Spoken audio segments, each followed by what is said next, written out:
muted. I can't even hear you guys. Frick, my tab's muted. All right, now my tab's. Hello and welcome to Young Guns. We're back. The big, best, fantastic four of the group, because the fifth member will not be named. Welcome to the show tonight. Man, I'm pumped. I'm pumped for the show, man. I'm pumped for the show. Well, if he shows up, he'll get credit. If he doesn't show up, no credit. I am pumped for this show. I'm excited, man. I love it, love it, love it. We got the big one on deck tonight, the Super Bowl special. Oh, man. We got the 57th edition of the Super Bowl. We got in one corner, weighing in at 16 at undefeated in the playoffs, 16-3 from Kansas City, Missouri. The Kansas City Chiefs undefeated in the playoffs.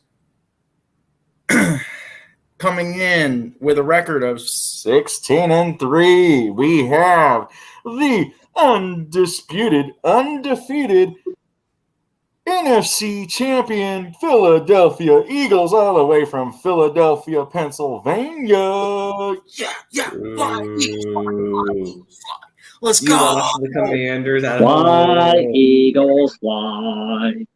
Fly, Eagles, fly. Oh, I'm gonna barf. Fly, Eagles, fly. Let's go. Oh! All right. How we doing tonight? Oh, we're doing pretty good. How you doing tonight, Mike? I'm doing pretty good, even though we just did that sloppy intro for basically nobody. Yeah, had no idea we were going live. I'm sure we'll have viewers that will listen to the show after it's done. Oh, I'm sure. I would hope. So, I'm doing pretty good. Besides not knowing we were going live, and hopefully Austin shows up. Besides that, I'm looking forward to the Super Bowl preview. Number 57 to be exact, but we weren't here for the first 56. We're here now. Oh, yes, the Super Bowl spectacular. All right, so let's talk some big storylines for this puppy. We got the not so well-named Kelsey Bowl. This is an underlying storyline. It's in there just because it's, two brothers. I think it's the first time we've seen that. That's the only thing that we never saw from Peyton and Eli. You guys, if you'd have done that, you would have been the first to do it, and it would have been a better storyline for a Super Bowl. Well, we wouldn't have the Kelsey Bowl then. Oh, we'd still have the Kelsey Bowl. It just wouldn't be as special. That's my point. Like, you can't say the Kelsey Bowl, and it's like, oh, it's cool. It's like people say, who cares? It's kind of cool. Mm-hmm. I mean, this has some specialty to it, some, big factor in a way. I don't personally really think so, though, because of the fact that they both play on offense, so we're not going to see them go against each other. Oh, if one was a receiver and one was a corner, oh, yeah. Like, that'd be awesome. Oh, yeah. Definitely. Yeah.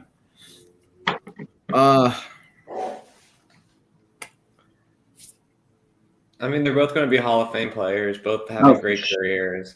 Oh, for sure. Yeah, I'm sure there's going to be some trash talk during the game. Like maybe during halftime, they'll say something to each other. So it'll be fun. It's fun for the mom. Like the mom's really into it. So did you guys? Yeah, it's going to be a funny Easter dinner, man. That's for sure. So it's going to be like, so son, I pulled for you on the Super Bowl against who? Against your brother. Mm-hmm. So hear about your mother was pulling for Travis. Mm-hmm. Did you guys hear about the petition that's out there to have Mrs. Donna Kelsey do the coin toss? Yeah. Oh, that would be pretty cool. I think you guys put it in Discord. Yeah.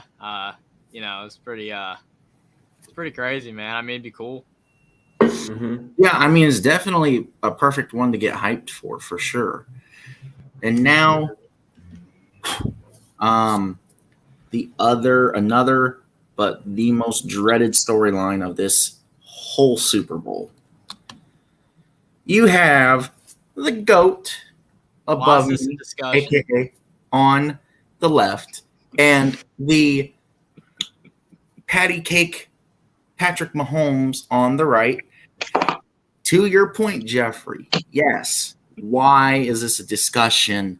I mean, it takes clearly the guy right above me is Tom Brady. It's Tom Brady. It takes more than 2 Super Bowl victories. I'm sorry, but it takes more than 2 victories, ladies and gentlemen, universe, to be the GOAT. He needs to reach 4 before he even starts the conversation.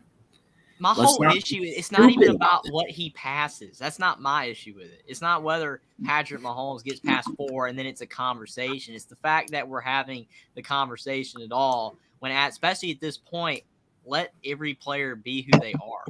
Let it play out. Like, it doesn't matter if Patrick Mahomes is in the discussion. It doesn't matter if any of the young quarterbacks are in the discussion. All it matters is that they're playing incredible football at a young age, and if they can continue to keep it up throughout their career, then they'll be one of the best. It doesn't matter. Like, who's the GOAT at this point? It doesn't matter who, this, that, and the other, the stats, the yards, the Super Bowl rings. It doesn't even matter. Mahomes isn't close in any regard. Tom Brady, what he's done in his career is unbelievable. It's fantastic. And we shouldn't even be talking about this right now, especially since Tom Brady just retired. You know what I'm saying? Like, and he might not even be done. Still not 100%. He's most likely done, but you never know. But with Mahomes, he's so young. It's so early. They're different type players. He's a really skilled player that I have a lot of fun watching. It's not even close to that debate. Might as well just let that rest until it even matters. I feel like if you get to 4, maybe 5 wins, that's when it starts to matter. I mean, and to your point with greatness above us,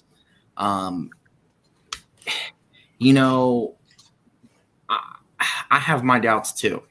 But at the same time, he just did an interview with Colin Cowherd last week saying basically that, yes, the next 10 years, starting, when was it? Next year, I will be working for Fox. Mm-hmm. So, I mean, there is that. I'm about 99% there is that gap. There is that I'm about 99% sure, but I'm just saying to kind of play it off as I'm not going to ever, completely, say he's retired until he's doing it. Till he's on Fox. And to your point, there's that gap, like you were saying, didn't mean to interrupt, but I'm pretty much with you and everyone else. I feel he's done, but I just would like to kind of still have that little bit, just a little bit. I mean, to your point, can we at least salivate into like give us enough time to salivate into either the camp of, okay, yes, Tom Brady's the GOAT, but we still don't like Tom Brady as a whole, and let us just be mad at Tom Brady, or be in the camp of, yes, he's the GOAT. It doesn't matter if Mahomes ends up going 10-1 in the Super Bowl. Brady will always be the GOAT because Brady is the best. Just let us salivate into the camps that we're in. And I mean, if Mahomes does 10 Super Bowl wins, that'd be a little bit different, obviously. I mean, people would then change their, who would be the GOAT. But for me, it's like, I really don't even look at it that way. I just look at all the greatest quarterbacks of all time. Yes, Tom Brady might rise above the rest, as of now anyway. But it's like, they're all great. All the great quarterbacks that there are, and everybody knows who they are. They're always, popping up in chats when people talk about them. So I just, had fun watching Tom Brady, and now we get to watch Patrick Mahomes for the next 10, 15 years, hopefully. Oh, yeah, for sure, sure. At the end of the day, this is not really a debate. It's a stupid topic to talk about.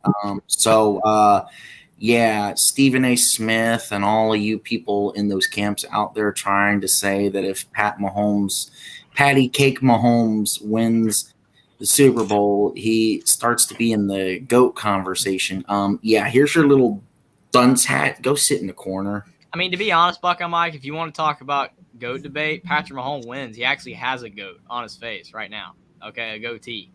Tom Brady does not. So he technically wins the GOAT debate. I feel like in this picture that Brady's looking at Mahomes like he's his son. Like, do you feel like that a little bit with this picture? Yeah. Are you saying like the oh yeah vibes? Or what do you? Oh no! Oh no! Oh no! I was not talking about GOAT debate. Bring up that. I'm sorry. Well, I mean, Mahomes has the talent to get that many Super Bowls. 5, 6, 7 Super Bowls. He's that good. I mean, oh yeah, that's the whole argument of why Brady played one more year, or not one more year. Yeah, one more year was basically, when he went to the Bucks, it was basically, here, hold my beer. Watch me go win this Super Bowl to get more distance between me and Patrick Mahomes. Oh yeah, that's for sure. It was to get distance between him and Joe Montana because Joe went to the Chiefs and tried to win another Super Bowl and he couldn't do it. And now we're going to be going to the distance between Tom Brady and Patrick Mahomes. Oh man, that little injury that Patrick Mahomes had against the Jaguars, like, oh man, that was ooh. Mm-hmm. Yeah, that was funny how the slide went to here and then it went back to the other one. Well, I thought we were trying to transition. That was fun. I like that, but yeah, with Patrick Mahomes' injury, man, I mean, it hurts. It was horrible to watch. I hated it for him. Thankfully, it wasn't, as bad as it could have been. It could have been a lot worse. But he escaped, with relatively minor injuries, to his foot, and it still awful, and he shouldn't even be playing. And if it was regular season, he wouldn't be playing. But it's now, and he wants to win. And kudos to him for fighting through it. I mean, that's why when everyone's, like anti-Chiefs and anti-Mahomes, and I mean, yeah, that Bengals game, there was some interesting stuff, but still, you got to give the guy credit. Patrick Mahomes should not be playing football right now, but he is. And he's still playing. I mean, when he threw the ball on 1 foot in that one game, it was insane. I mean, like, he shouldn't even be playing, but he is. And I just hope for, his sake and the Chiefs that if they win or lose, that Patrick Mahomes is able to play at the highest of levels that he possibly can play. So if they do lose, no one can say it was the injury that caused them to lose and that they just lost. I hope that he is healthy. He plays a great game, and it doesn't matter who wins. Just a great Super Bowl. For sure. I just hope he can run around like normal, man. That's what I'm really hoping. So like that all this just stops. That's what I think most of us are hoping too. I mean,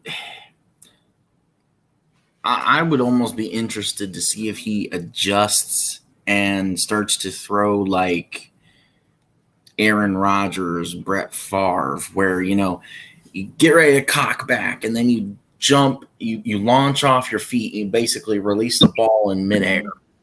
Because I don't know if you guys have watched Brett Favre and Aaron Rodgers throwing form, but that's basically what they do. They get ready to throw, they jump up in the air, and then they cock the throw out.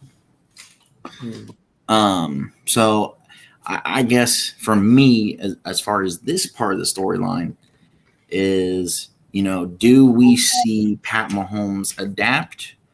Or what I really feel like is going to happen, because we know the injury is not 100% healed.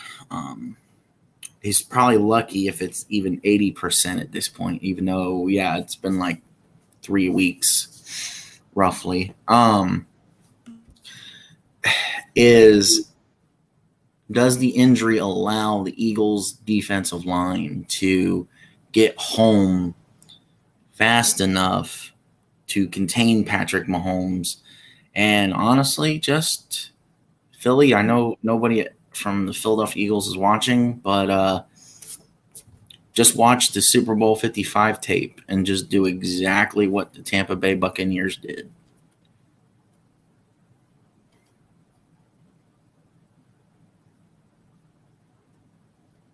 Yeah, it'll be interesting to see. Well, I mean, Do you think that they can do it? Because like I felt like the other teams they tried to do it what the Bucks did and hasn't worked that well. So, do you think that he's adapted, or do you not think that? I don't know. I mean,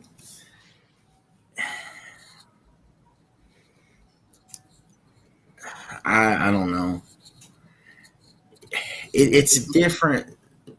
See, the only thing that with me makes me think that even if he has adapted, it's still possible to replicate it is the fact that he's still injured.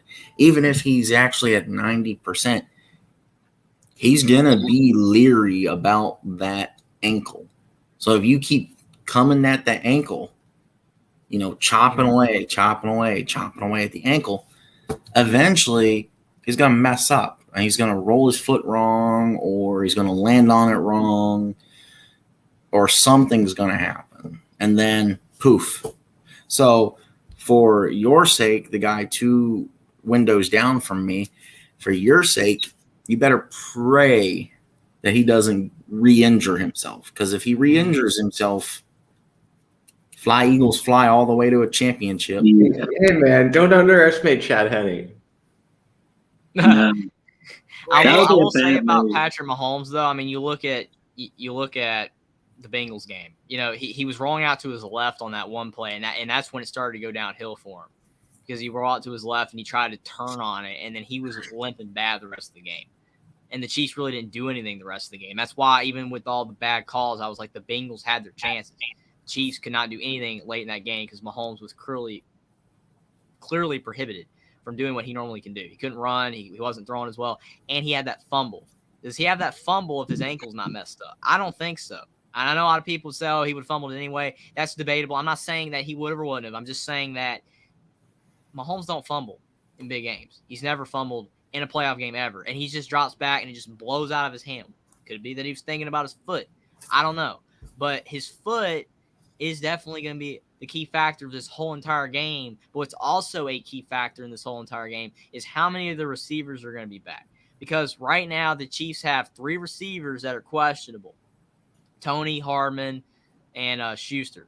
All 3 of those guys are questionable. If they play, then the Chiefs receiving core is full. And it's going to be tough for the Eagles, even though their defense is fantastic, to stop them all. But if you don't have all of them, you have Kelsey, you have Scantling, and that's it. And Pacheco out of the backfield. That's not a lot. I think the Eagles would have a lot better shot of stopping that than stopping all the receivers. And even if those receivers are available, how healthy will they be? So I think that not just the health of Mahomes, but the health of the receivers is going to be really important for the Chiefs. Mm-hmm. Yeah, I mean, that is a definite factor that we'll get into a little bit later. But yeah, I mean, Isaiah Pacheco, oh my gosh, he is dangerous. That dude, 7th-round pick out of Rutgers. Yeah, that dude's like a little skeeter bug. You got to wrap him up and he just whoop. God. Yeah. Monster truck. And the dude's kind of skinny too, which is crazy. Because usually when I think monster truck running back, I think of like people the size of Mayan Williams. All right. So do we think Roseman regrets firing Andy Reid? At this point, no. Why would you regret firing someone when you've already got another replacement and he's gotten you to the Super Bowl? Well, yeah, I mean, it worked out for both teams. So, I mean, it worked out for the Chiefs and it worked out for the Eagles. So, I mean, it's worked out for everybody. Do you think if Andy Reid would have stayed, he would have won like more Super Bowls for the Eagles than they won with Peterson? It's possible, but obviously it is impossible to know because it didn't happen. And we don't know what players he would have had. I mean, would Patrick Mahomes, would the Eagles have been in a position to draft him? And would he have been able to draft him if he was with the Eagles? We don't know. Or would he have been able to get another quarterback that was playing at a high level? So it's obviously completely impossible to know.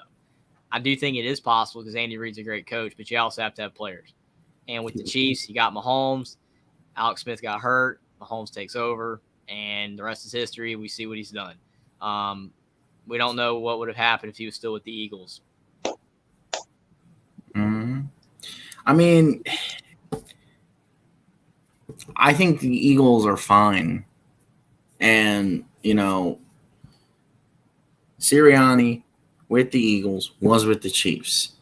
So now, if you want to be technical, you have the craziest Super Bowl ever because you have the Kelsey Bowl, you have the Sirianni Bowl, and you have the Andy Reid Bowl because they both coached for both teams. Yeah, I mean, Andy Reid's 3-0 against the Eagles, so it'll be interesting to see if he can keep that going. I mean, it's possible, but we'll see. Mm-hmm. Highly doubt it. But I guess I just have a lot of confidence in the Eagles. Plus, a lot of my confidence for the Eagles is just I want to shut people up. All right. Now. Oh, man. Jalen Hurts. Get into the juice of this puppy. Super Bowl 55. I don't care if you call it the Super Bowl. I don't care if you call it the Kelsey Bowl, the Reed Bowl, the Sirianni Bowl. When it comes down to it, this is the Patrick Patty Cake Mahomes versus Jalen Hurts Bowl. Gentlemen, starting with the man next to me, let's break it down, give the keys between the two players, and who wins the quarterback edge. Well, I mean, this is almost impossible to say who's going to win the quarterback edge because of the health, of Mahomes for sure, and really the health of Hurts. And I know that you would probably raise an eyebrow to that, but Hurts has been banged up. He got hurt at the end of the regular season, and he hasn't done anything in these playoffs. Nothing. Like, literally, the Eagles have just won their 2 games, and they were easy as pie. I know if there are Eagles fans in here, they'll be upset to say that, but he's only thrown for 250 yards in 2 games. I mean, it's been relatively easy for Jalen Hurts. He hasn't really had to do anything in their first 2 games. They blew out the 49ers because of the fact Brock Purdy could not throw the football. And then when Josh Johnson came in, that didn't go anywhere, and he got hurt. And then you bring Brock Purdy back in, he still can't throw because he's injured. So that was easy win. The Giants, they played awful. The Eagles defense played great, and they ran the football over them. So you look at the stats, the run game has like 500 yards of offense almost in these 2 games with Gainwell and Sanders. Hurts only has, like I said, 250 yards passing. So he hasn't had to do much. So is it just because of the fact that he hasn't, had to do anything because they've won the games, or is it because of the fact he's not 100%, so that, they don't want to, use him, to the fullest extent that he's capable of, running the ball and everything? I think he's fine. I do think he's way, healthier than Mahomes. But it's going to be interesting to see now, especially if this is a game that's close. Jalen Hurts is now going to have to make plays to win, unlike the first 2 games where he did not have to make winning plays. He just had to not make mistakes, just run the offense, and there you go. Now he's going to actually have to perform at the level he was pre-injury that he hasn't done since that injury. And it's going to be interesting to see if he's going to be able to do that. I think he should be able to.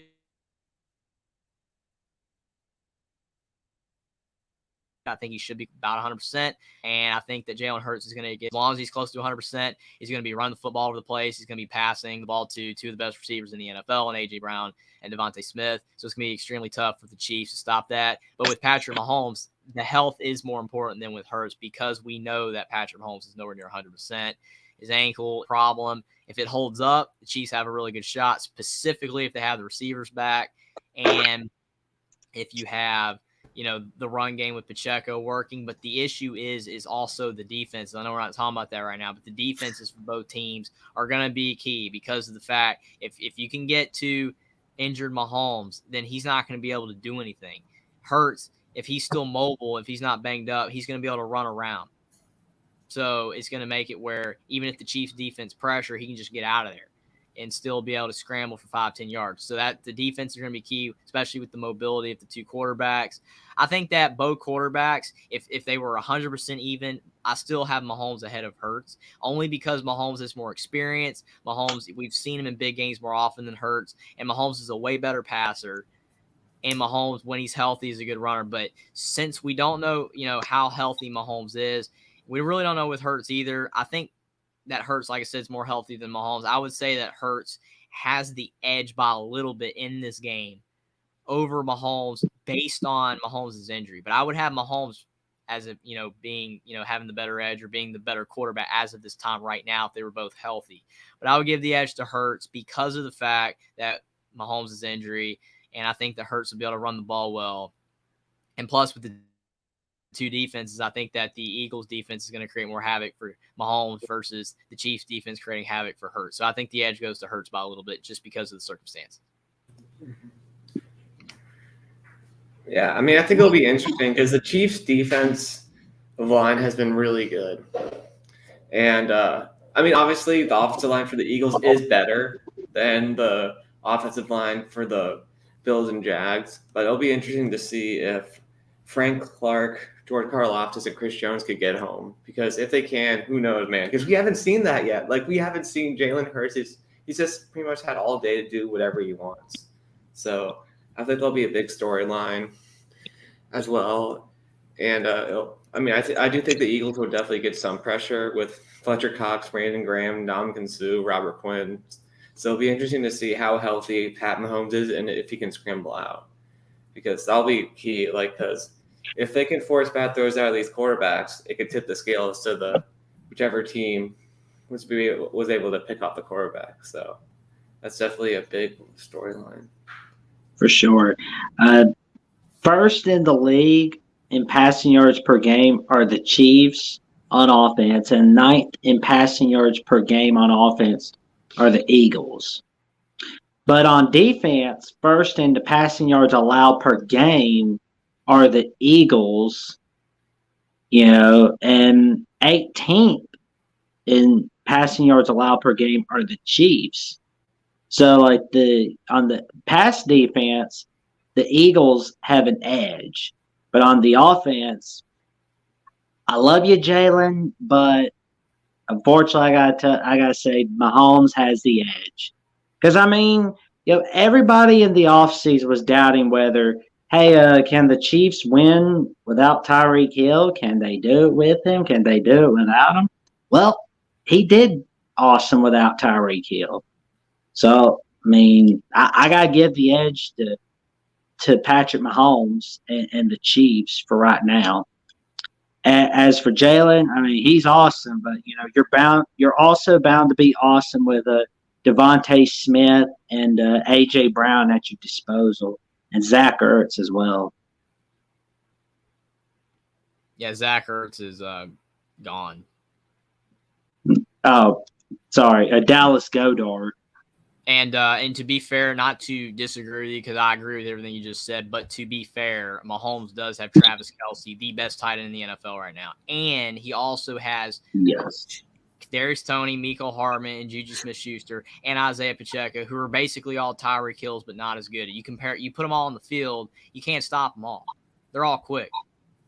I think they both have a lot of talent. I think Mahomes is better than Hurts, like I said. I was just talking about with the injuries.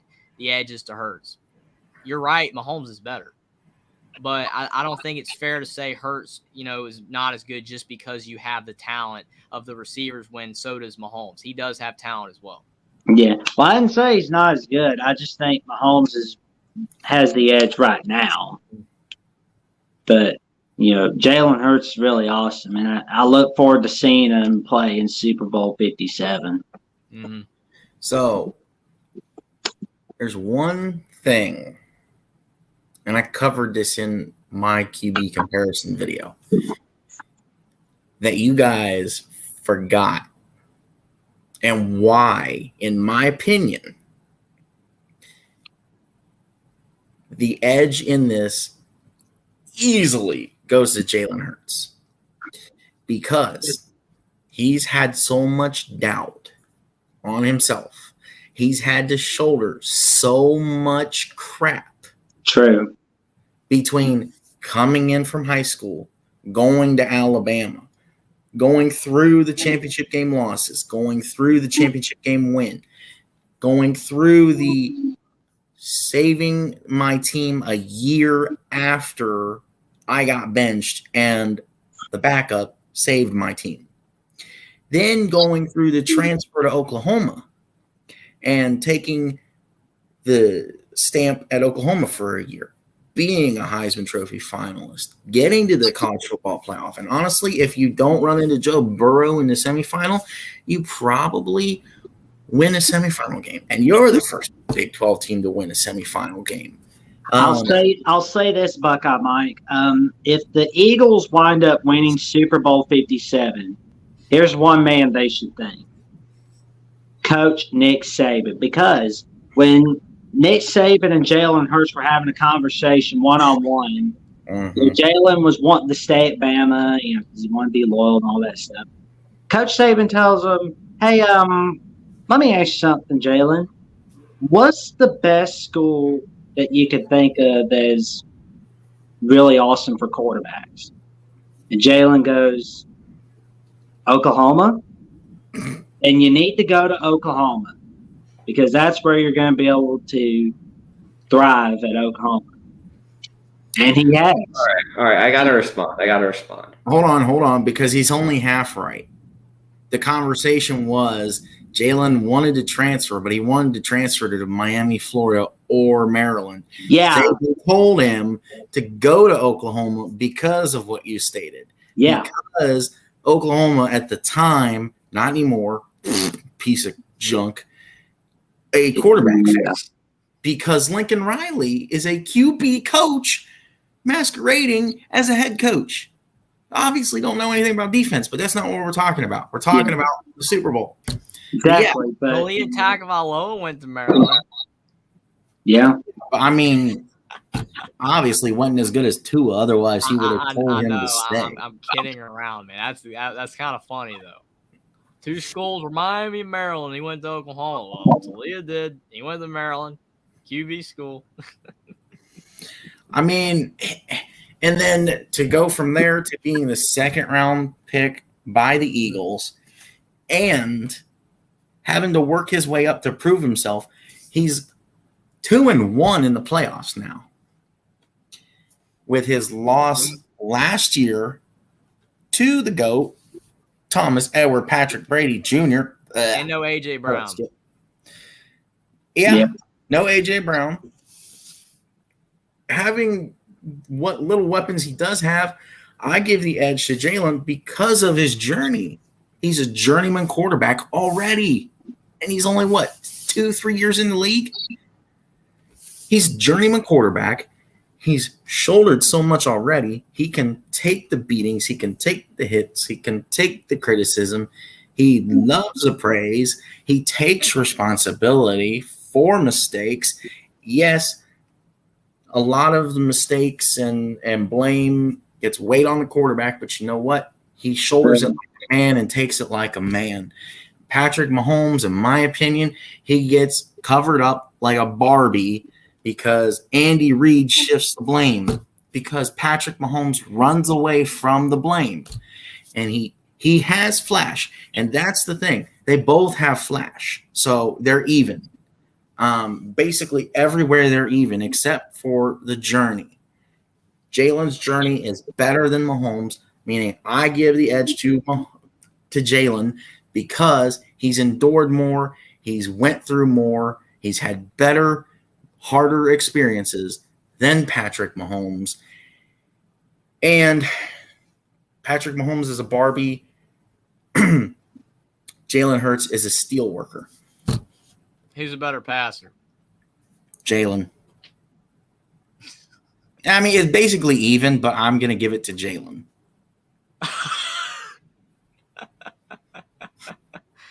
Okay. I love Jalen too, but for right now, I got to go Pat Mahomes. I think Patrick Mahomes is a better passer right now. I mean, Jalen Hurts can run the ball, man. I mean, he was at times putting up Fields numbers almost on the ground, especially early on in the season, before the games got, against the better teams and then he got hurt.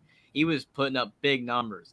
I think Mahomes is a better passer right now. I mean, especially tight window passes. I mean, yeah, Mahomes this year. but he also threw 45 touchdowns. That's a lot of touchdowns. And a lot of those, I mean, how many times does Mahomes do the flip passes like the baseball players and then through the 3, triple teams and he gets it in there across the field when you never throw across the field on your back foot?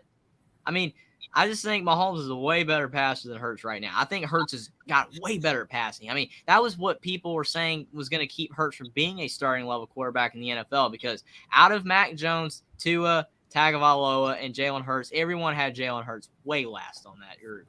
And he's actually been better than the other two. Tua, unfortunately, there's some circumstances at play there. I hope you get better. But he's been way better than Mac Jones. I know the situation's a little bit there. Mac Jones has bad offensive line. They don't have the weapon. I get all that. But still, Hurts has done way better than those two guys. Just a crack quarterback.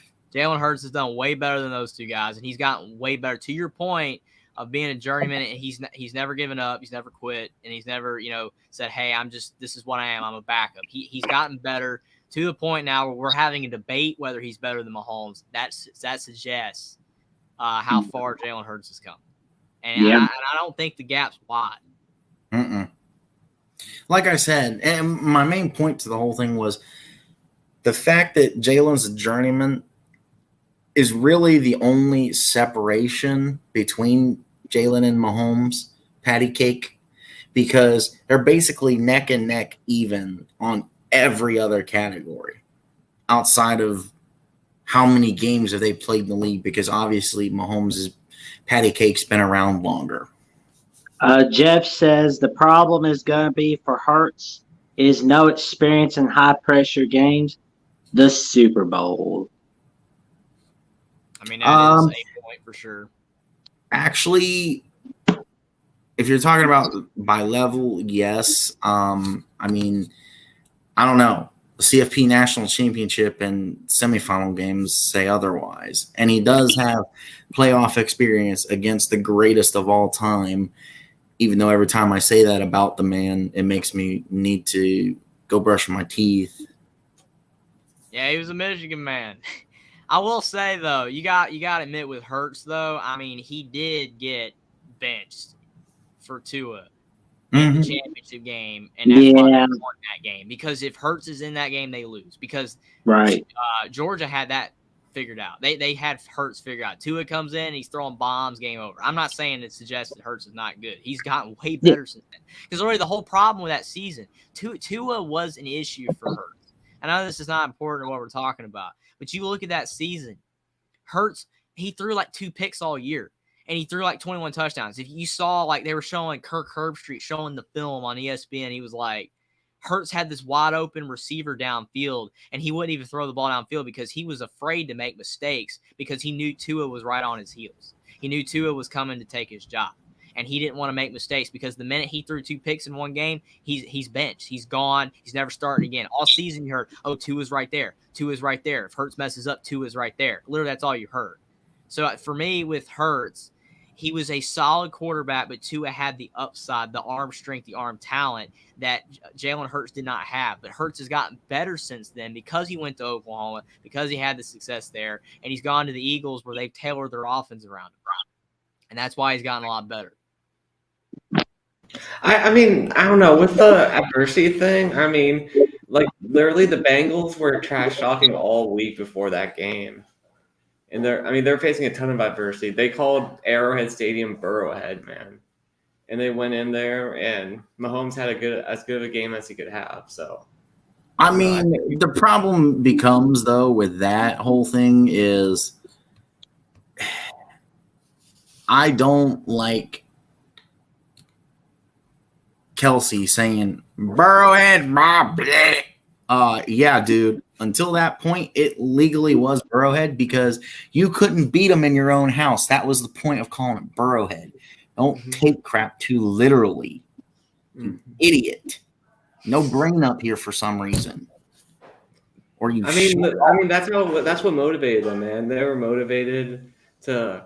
Well, I mean, no. What did it was when the Cincinnati mayor said it, because everybody around here was saying it. And then the Cincinnati mayor opened his mouth and signed the declaration of saying Arrowhead is Burrowhead Stadium. Why? Because the Chiefs couldn't beat Joe Burrow and the Cincinnati Bengals in their own stadium.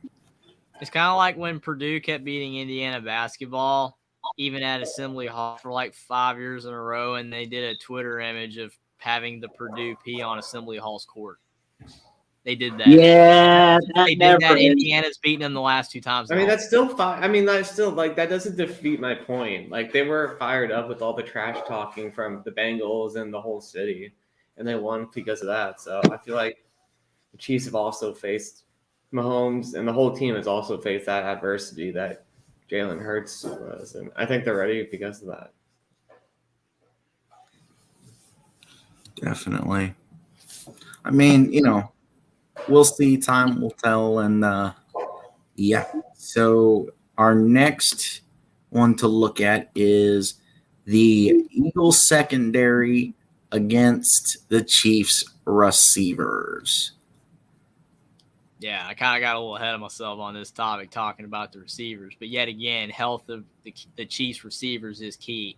They have all the receivers. I think it's going to be extremely tough for the Eagles to stop them because you can't stop all those fast receivers. It's completely impossible.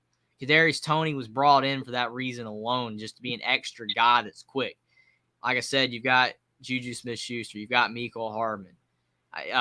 Edward mentioned the other day Jarrett McKinnon. I mean, all these players are just fast. They're quick. And when you have tons of those kind of guys on the field, it's so hard to stop them. But if it's just Scantling and Kelsey and Pacheco, and even if some of them are playing and they're injured, the group that are questionable, I think that obviously the advantage is going to go to the Eagles secondary. But I think if the Chiefs are healthy at receiver and they have all the receivers on the field, I think the Chiefs have a slight advantage. Just slight, because I know that the Eagles secondary is great. But if you throw a lot of underneath passes to a speedy receiver, it's really tough for the secondary to stop that. I think if the Eagles can make their secondary perform better in the matchup, if big play Slay makes a big play, this guy needs to live up to his name and do it, man. Just one play in the game can make the difference. Give Jalen Hurts that extra opportunity to score and give the Eagles a lead or widen that lead. I think if they could get a big play out of him, that would be huge for Philly.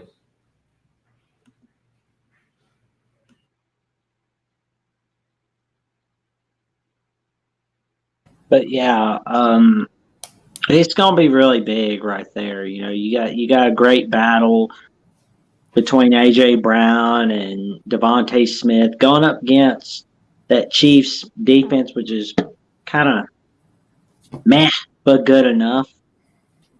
And then you got the Chiefs offense, the best tight end in the NFL, Travis Kelce. Then you got Mecole Hardman and Kadarius Toney and all those other guys in Kansas City going up against that pass defense in Philly. I'll tell you what, though. Right now, I would say Kansas City's got the edge in receivers.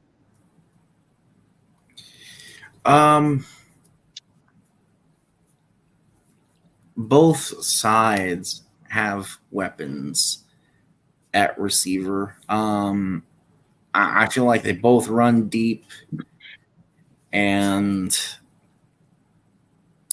the defenses, especially the Eagles defense, they're monsters, man. They can get the job done and shut down receivers for sure.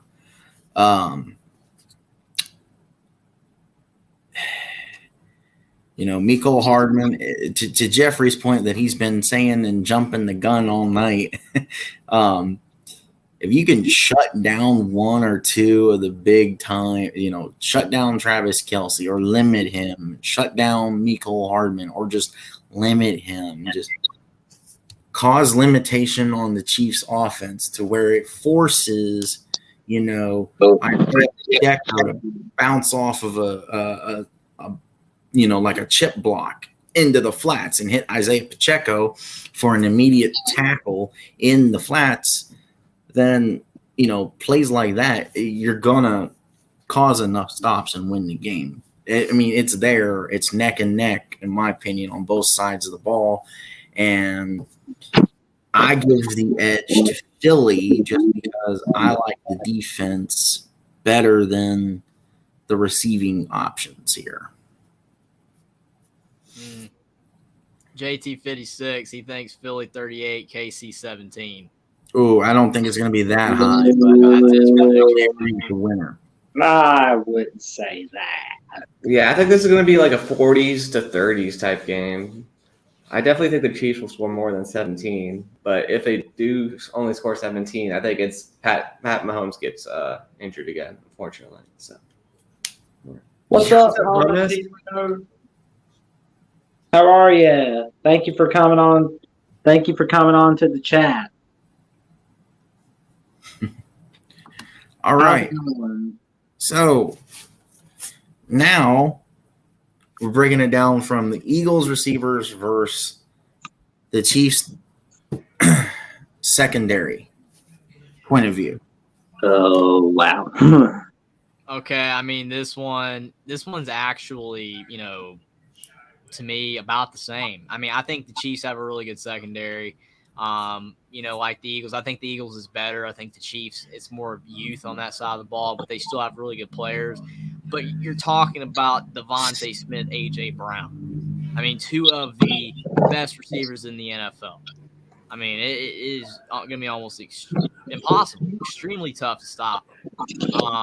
And Dallas Goedert's solid tight end. I don't know, man. I think that the Eagles have the advantage on the receiving core. I think the Chiefs, like I said, the secondary is solid, and they do have, talent. But I do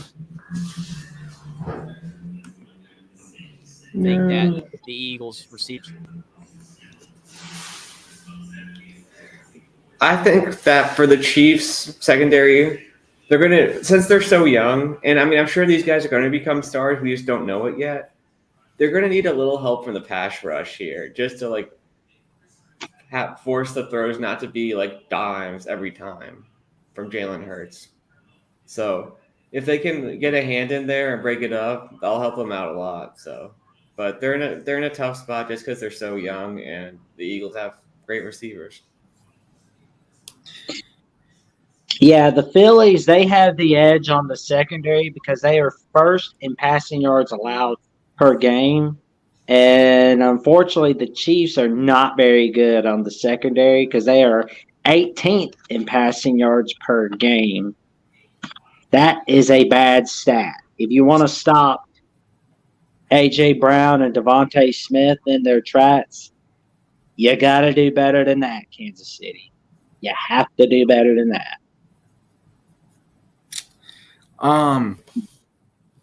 Obviously the picture above me is an honor of the great humiliator 2 windows down, because look who Devontae Smith is catching the ball against. Hey, he didn't catch many balls like that in the away one. All right, we were the only team this year, even though we sucked. We didn't suck in Lincoln Financial Field. We were the only team to beat Jalen Hurts as a starter the whole season. All right, that's my one thing I can hang my hat on this year. Well, then he says I'm going Eagles 34-27. Well, then you better hope for your sake that the Eagles do win the Super Bowl, because if the Eagles don't win, you can't hang your hat on that anymore. You have no right to. I can't hear it from all my Eagles friends at school. I can't. I don't know. I can't. But. Again, we're looking at a matchup that, in my opinion, is again down the middle. But at the same time, to Jackson's point, Juan Thornhill and Justin Reed of the Kansas City Chiefs are not as experienced, partially causing the 18th ranking that he stated earlier. And when you have that going up against A.J. Brown, going up against Devontae Smith, which, by the way, probably will be your Super Bowl MVP when the Eagles do pull this off and do win. Because guess what? This is yet again another Eagles underdog, gotta beat top team in the league Super Bowl. They're not underdogs in this game. Yeah, they're actually favored like by 1.5. Okay. Something like that. Because probably Mahomes' injury is probably why the Eagles are favored. I know that, to your point, means that the Chiefs are technically favored, by the media, and everything. But still, by the rule, the Eagles are favored. So that is interesting. Real quick, JT56, he says, "Oh yeah, of course, y'all should go down the 22 on both sides and compare who y'all think wins each matchup. For example, Creed versus Kelsey Center. That would be tough. Extremely tough. I would love to do that, but it's been a mess the past couple weeks, so we haven't really had the time to prep for something like that. I literally, I was busy all day, and just two minutes before we went live, I'm like, I'm here, I'm ready. No prep. Yeah. But I mean, I'm gonna look to Justin Reed more than Juan Thornhill to really shut down the receivers. Mostly, I'd like to see Justin Reed take on Devontae Smith majority of the night, because you're gonna bounce between Smith and Green, and if Devontae Smith is constantly burning Reed, I would think that Andy Reid would pull Justin off of him. And to JT's point, yeah, that's basically the point I've been trying to make. That's basically the point I've been trying to make. I don't know if it's like more than 2/3. I mean, there's definitely an argument for it. I mean, the Chiefs have a lot of great players in their own right, but I mean, the Eagles just seem overall better this year. So, I mean, I'm giving the edge to the Eagles receiving core in this one. More than 50% of the positions are more talented, but it's the Chiefs do have a lot of talent. It's interesting. More than 50% for the Eagles, though. Oh, for sure. All right. The next matchup is the big one, the Battle of the Trenches. Ooh, the O-line. The O-line versus the D-line. Well, I mean, for both teams, I think that the Philly D-line is better than the Chiefs O-line, even though the Chiefs O-line is actually not bad. It's been one of the better O-lines this year, but the Eagles D-line is, elite. On the other side, the Chiefs D-line versus the Eagles O-line, that's tough. I mean, the Eagles, their O-line's, protected Hurts the most part. I mean, had given up some sacks, but they've been pretty decent. The Chiefs D-line has, been able to get to the quarterback a good amount of times this year. I would say that one's more even, closer to even, but I would give the advantage to the Eagles D-line over the Chiefs O-line. Yeah, I mean, so I feel like which way would you go? So you would give it to the Eagles on both sides? Eagles defensive line is better than the Chiefs O-line, but the Chiefs D-line versus the Eagles O-line is more even. I think it's close to 50-50. I mean, you can maybe lean Eagles O-line, but the Chiefs D-line has been pretty good this year. I would say it's more 50-50. So the matchup on screen is 50-50 to you? Yes. Okay. I just went ahead and did both because I didn't know which one, like if you wanted both or just one. But yeah, for the Chiefs D-line versus the Eagles O-line, I got about 50-50, yes. All right. JT56 is saying A.J. Brown and Smith versus the young KC corners, the incredible DBs for Philly versus the decent wide receiver core for Kansas City. It's not decent, man. Like, I feel like the Chiefs definitely have the best receivers. They have more great receivers. That's the thing. For receiver pool, like if you go like Chiefs receiver 1 versus Eagles receiver 1 and Chiefs receiver 2 versus Eagles receiver too. They're pretty even. But then after that, like, I don't know, man. I just don't know how you can say that they're decent. JT56 also says the O line for Philly will outclass the Kansas City D line. And Chiefs O line is great, but the Philly D line is crazy. I feel like definitely adding Ndamukong Suh, even though he's a wacko in the head, it's definitely gonna help out the Eagles. Oh man, It really gives them that extra guy to block. Ndamukong can be pretty mean on the D line. Mm-hmm. Yeah. Yeah, it's crazy. He's still in the league playing at this high of a level. Mm-hmm. He's been playing football for a long time. I remember when he stomped on Aaron Rodgers Yes. after he sacked him. Yes. So the Lions, man, that was a long time ago. The Lions and Packers. I remember that game. I was probably like 8 years old. Oh, you talking about the stomp game? Yeah. Kelsey versus the Philly defense scares me, said Jay. Kelsey versus that. Here's the thing. If you shut down the other receivers like we've all been saying, then Kelsey versus the Eagles defense doesn't mean squat. Because Kelsey can go off and have an amazing night. But to mostly Jeffrey's point, because Jeffrey always goes first, so he would have made the point first. But everyone on the panel's point, if you shut down the other receivers and let one guy go off on you, you can still contain and limit the scoring enough that the Eagles can still win the game. I agree. Edwards Sue is a monster. He is a monster. Monstrous beast. I would not want to be an O-line on that guy. So for me, God, this matchup is so hard for me to analyze and predict because overall, like I've been saying all night, it's basically down the middle for me. I think to your point, Jeffrey, yes, you're probably right that matchup on screen is 50-50. It's going to come down to, does the side above me get through the side above Jackson and get to the quarterback? Now, as far as flippity flop, I think the Eagles defense is going to tear through the Chiefs O-line all day. I mean, here's the thing.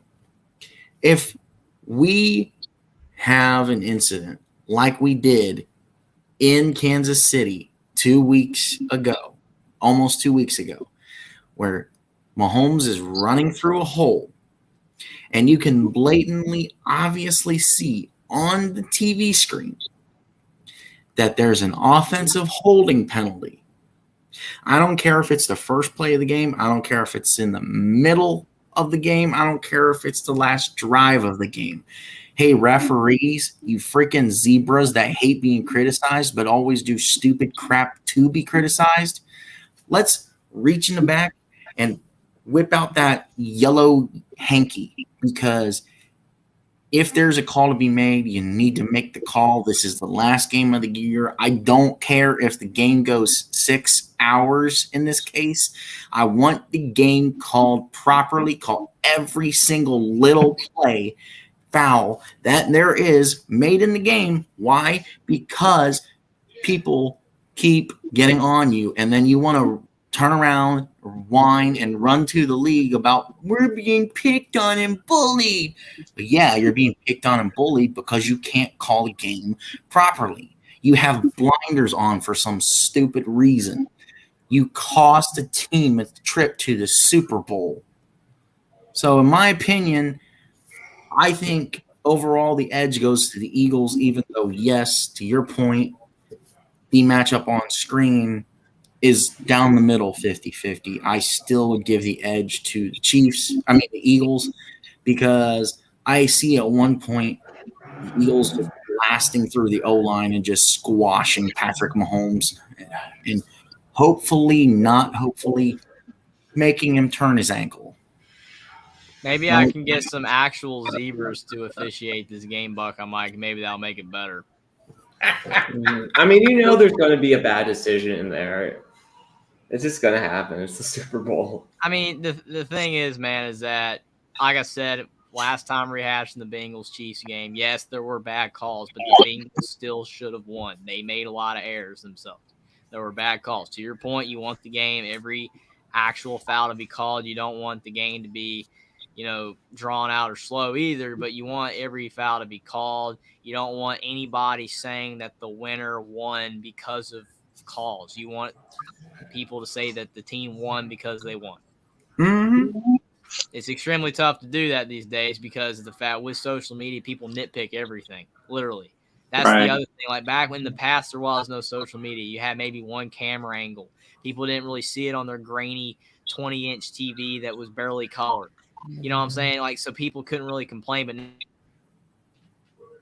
Uh-oh. I mean, JP56, to answer your question. I know. Go ahead. Sorry. I'll say in a sec. It's okay. You froze. Yeah, you froze. Oh, I don't know if I froze. But... I know my dad always told me about the 80s Redskins O-lines, but besides that, I don't really know any other great O-lines because no one talks about the O-lines that much. So I mean, so to his question, then yes, they probably would be considered top 10 O-line ever. Mm-hmm.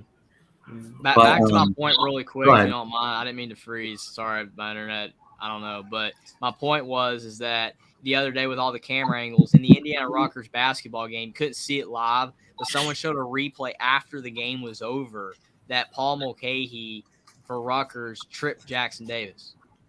You didn't see it, but he actually tripped him. Yeah, after the play was at the end when they were winning, they tripped. You didn't see it on TV, but they showed on Twitter. Someone had an extra film of the play after at the end of the game, and he tripped him, knocked him over. And that was awful. Should have been a flagrant foul. But that's my point. Social media, with all the extra camera angles, you see more things now than ever before. That's how you're able to nitpick everything. So even though I agree that the refs are imperfect because they're human beings and they make a lot of mistakes, and a lot of times it's bad, with all the extra angles, you see more things than you would ever see before. Now, I don't want to go too into this rabbit hole because it's supposed to be focused on NFL, but how do you guys feel when, a moment happens like the TJD incident you just talked about, or the moment of an incident where, LeBron was fouled on his way to driving into the basket against Boston. And, yes, you see the aftermath of it where, yes, he throws a fit like a baby or whatever. I don't care. But then you see Pat Bev grab a camera and walk it over to the ref. And what does he do? The ref doesn't even get to look at it. He just tees him up. I mean, if there's proof that you messed up, look at the proof. Yeah. I mean, when you trip somebody, like when Grayson Allen tripped all those players at Duke, he got technicals for it. I mean, literally, Miller Kopp and Jackson Davis went over the ref. I got tripped. Miller Kopp said I got tripped. You see the replay of it, but they don't do anything about it. You have the replay. That's what it's supposed to be for. It's like, I can't stand when you see the ball went off somebody in basketball, but then you'll have the referees. You see who it went off of, but they can't change the call because of the fact it's not within 2 minutes or whatever. That's what replay's for. You don't want to make the game longer, but you make the game longer at the end of the game when you take 5 minutes to make a call. All you got to do is go to the monitor. We got it wrong. It is what it is, but it's frustrating because that's what review's for. When people see it and nothing gets done about it, that's what irritates people. And then,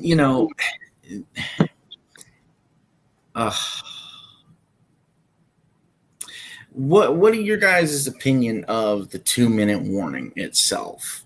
Do you like it? Do you not like it? I know a lot of people that sit in the camp of, including myself, don't like it.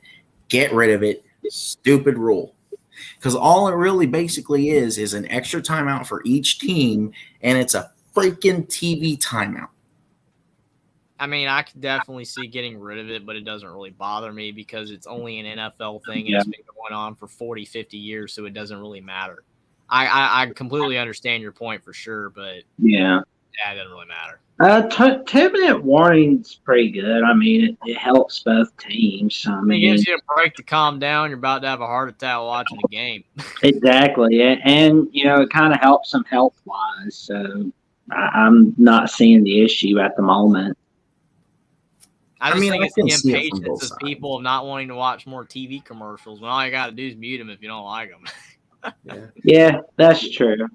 I think I think it first happened to give the companies the NFL that sweet TV money. I mean, I think it was just an excuse for the NFL to make more money, and they don't want to stop making money. So yep. There you go. All right, gentlemen. So starting with greatness next to me, what is your Super Bowl pick? Even though it doesn't matter, because we all know I've already won the NFL playoff pick'em. What is your Super Bowl pick and what is the score? Yeah, so I mean, this game, obviously a lot of people seem, to think that the Eagles have it in the bag because Mahomes is injured. And because of the fact, my stupid computer, sorry. The Eagles, have more talent per se at every position, or most of the positions they have more talent. Even though I would argue that the Chiefs still have a lot of talent at a lot of positions. I think that they're both really talented teams. The Eagles are the surprise. No one expected them to be here in the preseason. No one did. The Chiefs, yes, because it's Mahomes, and they've always been here. It was their 5th straight AFC Championship game appearance. So, the Chiefs were expected to be here. The Eagles weren't. So, I think that the Eagles are a really solid team. I think they have great players everywhere. They've, played to Hurts' style. And, it's been fun to watch them, be a much better team than what they've been. And it's fun to see Hurts play at a high level. But, this pick basically is based off of, is Mahomes going to be healthy? And if he is, I think that their offense is just a little bit better.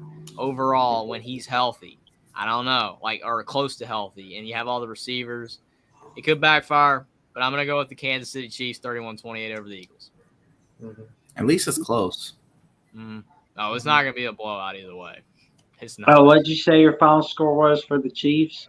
31-28. Okay, okay. I know, I don't understand why everyone's saying they're surprised that the Eagles are in the Super Bowl. I'm not. I didn't say I particularly was surprised. I was saying that to Will and Jeffrey's point, they're both 16-3. So 16-3 has to account for something. Mm-hmm. And to JT's point, I do not see it being bad either. Well, audience, if you look at my personal Instagram, when I did my preseason playoff picks, I had the Eagles winning had them in the NFC title game, but I did not have them winning the NFC. So I was close on it, but no cigar. But I kind of figured they would get up there, especially after that trade for A.J. Brown. I was immediately terrified of the Eagles when I made that trade. I'm like, oh crap, the Eagles are going to be good. Why Titans? Why? Instead of fly Eagles fly, it's why Titans? Why? Yep. Why Titans? Why? Why Titans? Why? So I was so annoyed when I saw that trade. Your pick. Yeah, who you got, Will? I'm gonna go with my head and not my heart. 49-48. I'm gonna say the Chiefs go for 2 to try to tie it at the end and don't get it. Eagles win. Wow. You're really stepping down on that score don't matter because we don't keep track of the score. No, I seriously think it's gonna be a shootout, man. Well, maybe it won't be that big of a shootout. Buckeye, I guess I know who you're picking, and Will, I know who you're picking. So, I love Jalen Hurts, what he's done all year. He's done such a fantastic job with the offense. And, Patrick Mahomes is fantastic, but I have to say one thing to you, Will, Buckeye Mike, and that is not so fast, my friends. I got to go with Kansas City Chiefs 31-28. And as they say, Jeffrey, great minds think alike. Sounds good, man. I guess we're split on this because Austin could have been the tiebreaker. Well, we know technically he's got the Chiefs. He doesn't like the Eagles. So. He doesn't like the Eagles because Cowboy fan, and I give Will props because Will's more of a man than Austin ever was. Why? Because he never showed up for these playoff picks. Why? He's a Cowboy fan. He's not dead, folks. Austin's still with us. Well, yeah, but. And I did not pick with my heart over head. I don't really care. I didn't either. I picked with my head. Why? Guess what? I'm a Browns fan. You want to talk about being in a dumpster?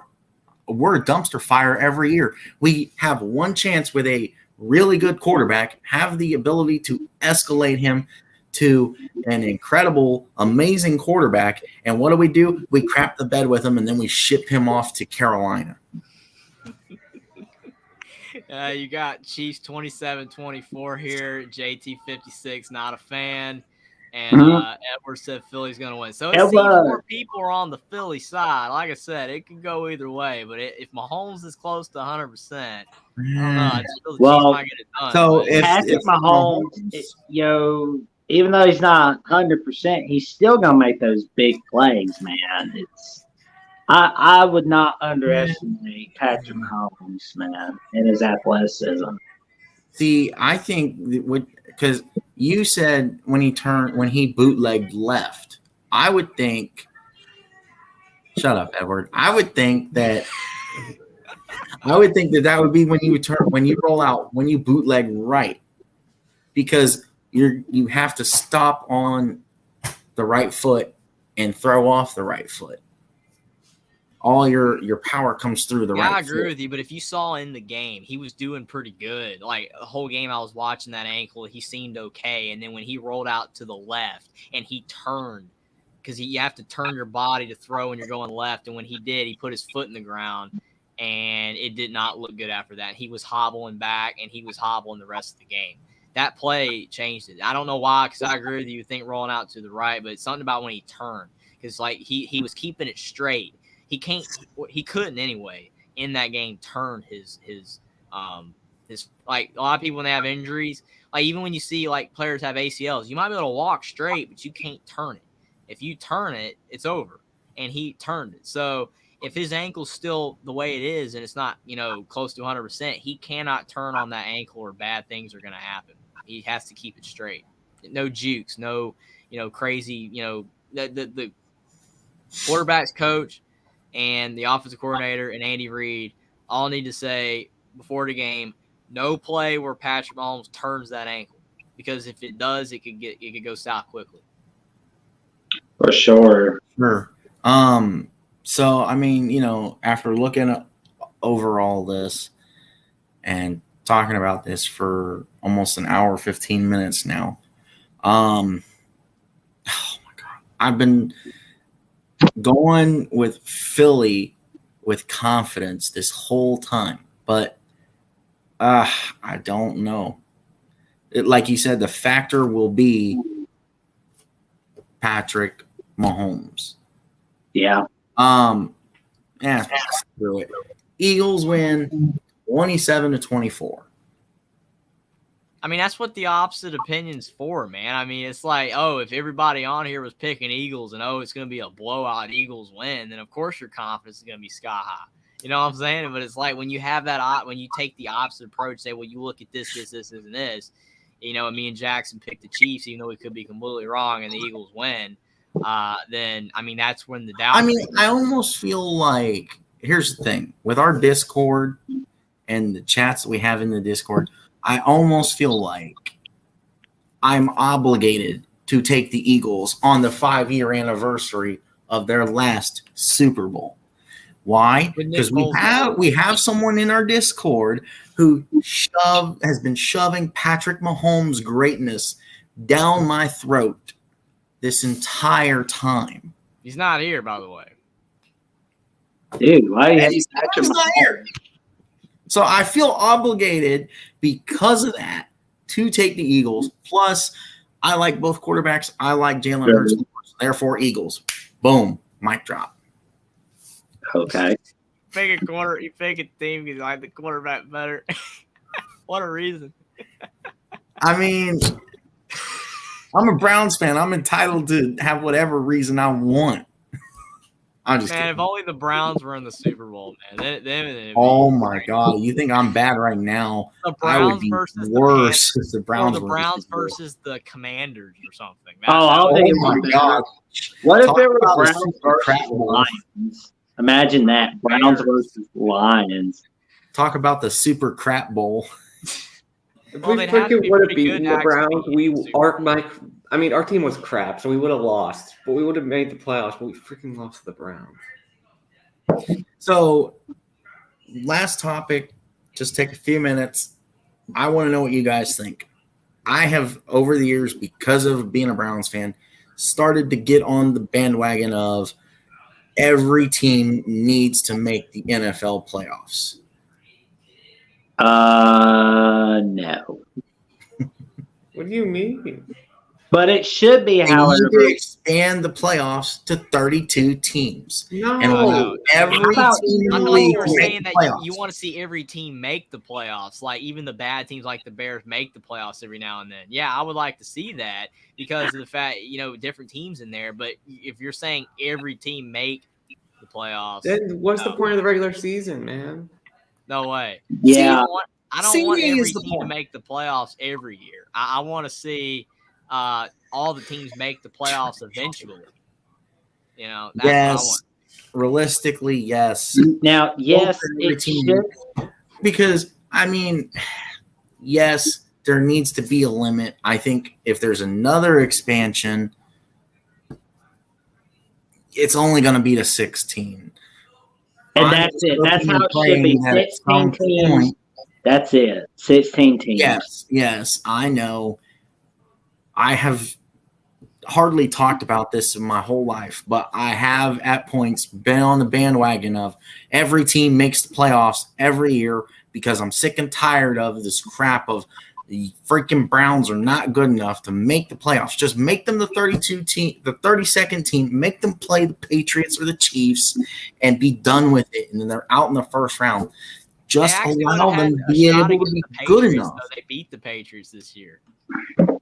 Well, yeah, because Mac Jones is crap, dude. That's why if you have him as number 32, you got to put him up against the Chiefs or Eagles, who are the number 1 seeds. And then they'll get destroyed. Well, unless somehow there's a fluke game where Deshaun Watson or Jacoby Brissett or whoever you're rolling with throws for 400 yards out of nowhere, but I highly doubt it. Yes, overall, that's just the Brown in me, but I'll say it once, I'll say it again. I want to see every team make the playoffs, but not every team needs to make the playoffs that year. You got to earn the playoffs. You have to earn the playoffs, Bears. You have to earn the playoffs, Panthers, Commanders, any team you got out there. The Lions were so close. So close. You got to earn the playoffs. That's why we should have like 8 teams in each conference, so everybody's happy. So there you go. JT says if there's an expansion, it needs to be either in Omaha, Nebraska, or San Antonio. San Antonio could hold a team. I don't think. Omaha, Nebraska's NFL team would kill Creighton, right? You want to destroy Creighton? I'm just gonna tell you right now. I don't think Jerry Jones is gonna be okay with their being an NFL team in San Antonio. But it would be cool. He didn't want the Texans to come back too. As long as Creighton will not get decimated, it'd be kind of cool to have Omaha, Nebraska. You call them the Omaha Mannings because Peyton Manning always said Omaha.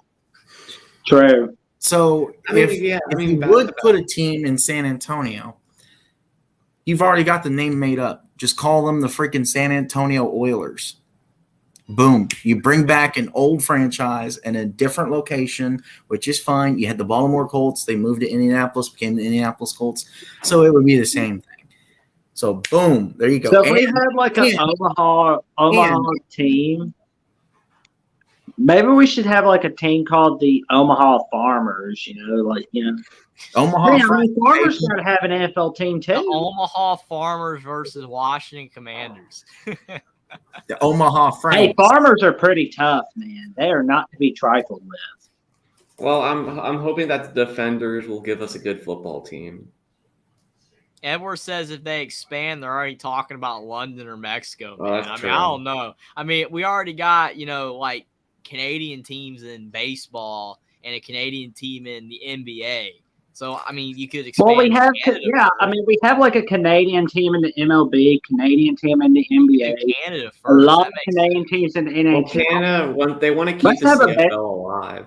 That's the thing. Let's have a Mexico City NFL team, like the Mexico City Speedies. Well, I mean, if you don't want to go Canada, then all you got to do is put a team in Alaska. Anchorage. Not going to happen. I'm kidding. Yeah. There's a college football team in Alaska. The Alaskan NFL team. The Juneau Polar Bears. The Juneau Polar Bears. Yeah, or the Anchorage Penguins. I was trying to come up with Anchorage something, but it wasn't really coming to me. Anchorage Penguins. I mean, that's a good one. But I was trying to think of something like Anchorage, and then you have an A. I mean, I don't know, man. It's just funny. Yeah, you could call them the Omaha Franks, JT.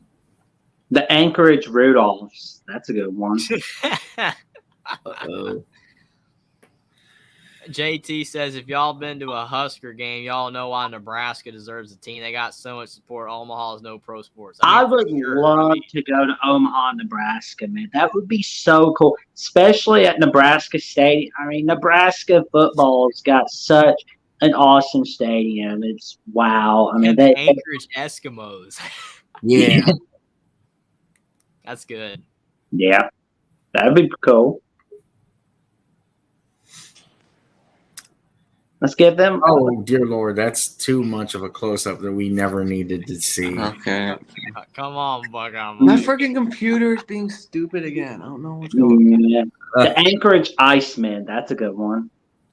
Well, with that being said, I think we're just naming teams off that we wish happened. So hey, we're having fun. Well, you wish on one hand and then you in the other. See what you get first. So I think we're gonna call it here for the night. And thank you everyone for being here, and enjoy the rest of your time. And we will see you Tuesday. Like, comment, subscribe. Punch that notification bell so you never miss another video. And that was my point. Everyone have a good night. Nice. Sleep well and stay warm.